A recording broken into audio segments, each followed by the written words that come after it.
Los países del Golfo Pérsico, Arabia Saudita, Bahrein, Qatar, Emiratos Árabes Unidos, Omán y Kuwait calificaron de terrorista al grupo de origen libanés Hezbollah por sus hostilidades militares y por reclutar jóvenes para ejecutar atentados, hacer contrabando de armas, explosivos y alentar la sedición y el caos en la región. El anuncio fue dado por el secretario general del Consejo de Cooperación del Golfo, Abdulatif Al-Sayani, quien no descartó la posibilidad de que se emitan más sanciones contra el grupo fundamentalista chiita que cuenta con el apoyo de Irán, potencia regional enfrentada con Arabia Saudita. En el 2013, las naciones del Golfo tomaron medidas contra Hezbollah luego que se involucró en el conflicto sirio en favor del presidente Bashar al-Assad.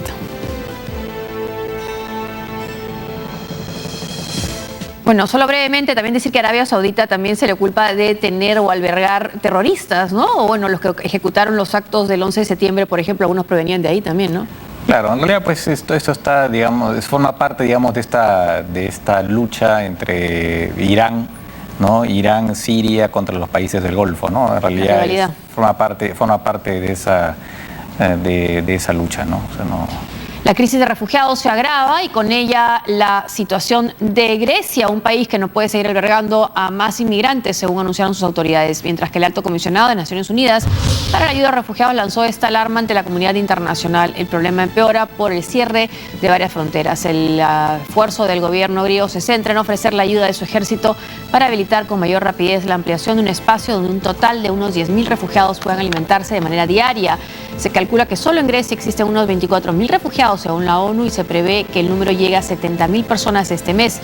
Este es el panorama que enfrentan los griegos sin recibir ayuda internacional ante la oleada de migrantes que llegan a su país.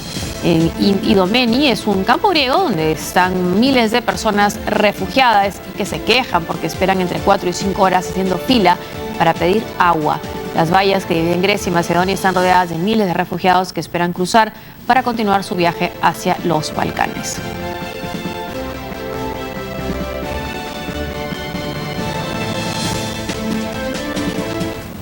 Y hoy la canciller alemana hizo declaraciones, volvió a decir que ya no va a dar marcha atrás en su decisión de albergar a los refugiados sirios. Ella dijo que es un reto, es un tema humanitario y que tienen que ver la manera de integrarlos, pero ya se había negado en una entrevista previa en una radio pública alemana a poner cuotas a la entrada a su país, como sí lo ha hecho, por ejemplo, su vecina Austria. Pero también lo que dijo ella es que en el momento en que hubo la crisis económica griega, mucho se alertaba sobre esta necesidad de que Grecia permaneciera en la Unión Europea, que sería muy malo políticamente para la Unión Europea dejar ir a Grecia. Entonces dice, este es el momento en que también hay que preocuparse por Grecia, porque con esta situación Grecia también está teniendo un caos político muy difícil y entonces también hay que pensar como Grecia, como país y como parte de la Unión Europea. Claro, en ese entonces con el tema financiero ella era la mala. Sí. Y ahora es la buena, sí, ¿no? Incluso dentro de Alemania hay bromas donde dicen que ahora ella se ha convertido en la lideresa de la izquierda alemana porque tiene esta posición favorable, humanitaria, ¿no?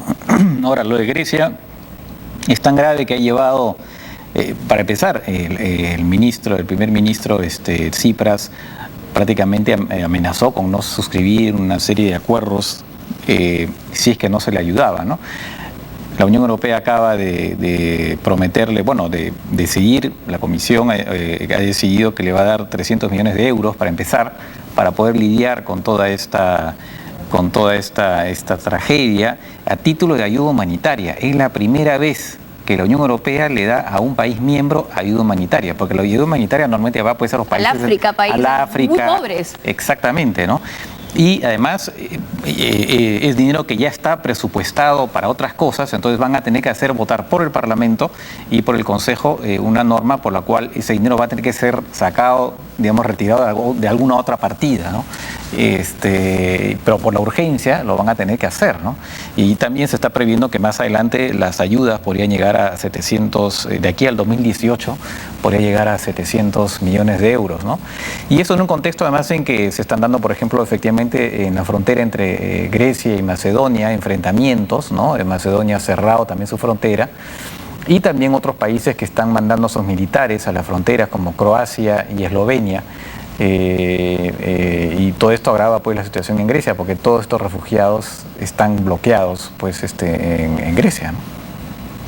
Ahora veamos, quizás no se va a notar de inmediato, los efectos de ese cese al fuego que se ha acordado entre Estados Unidos y Rusia con respecto a Siria. Claro, vamos, para empezar son 2 semanas solamente de cese al fuego. Se ha reportado un enfrentamiento, aparentemente las tropas sirias han atacado en el noroeste del país, han hecho un ataque, pero hasta el momento mal que bien se está manteniendo, ¿no? Pero lo que pasa es que después tiene que venir supuestamente un arreglo político, entonces ahí empiezan los problemas. Hay que esperar la transición para ver si realmente se soluciona desde la raíz este tema tan trágico, ¿no? Sí. El proceso de paz para Colombia podrá darse por terminado a finales del 2016, según las Fuerzas Armadas Revolucionarias de Colombia, FARC, por lo que la fecha anunciada por el presidente de Colombia, Juan Manuel Santos, que era este 23 de marzo, podría aplazarse. Tras varios días de crisis generada por un viaje de líderes guerrilleros a ese país y tras dar por superado este impasse gracias a la mediación de Cuba y Noruega, países garantes del proceso de paz, las Fuerzas Armadas Revolucionarias de Colombia dieron a entender con este mensaje que el plazo fijado para las partes para firmar un acuerdo definitivo el 23 de marzo podría extenderse.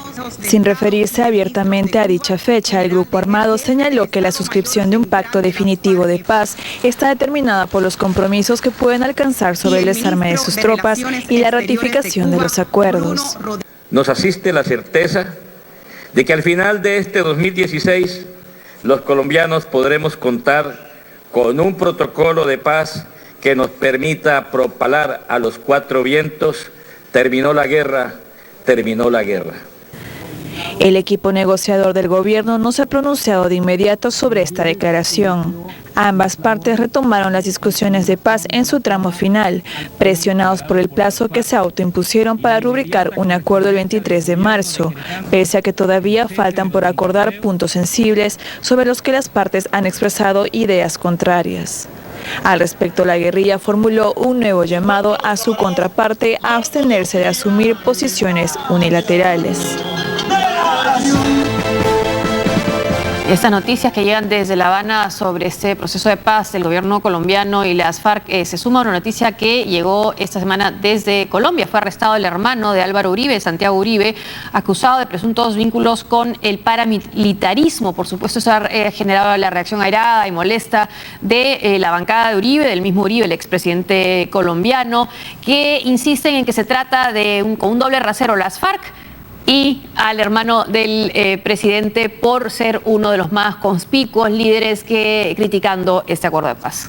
Sí, además, de acuerdo a algunas encuestas, la mayoría de la población piensa efectivamente que hay un trasfondo político, ¿no?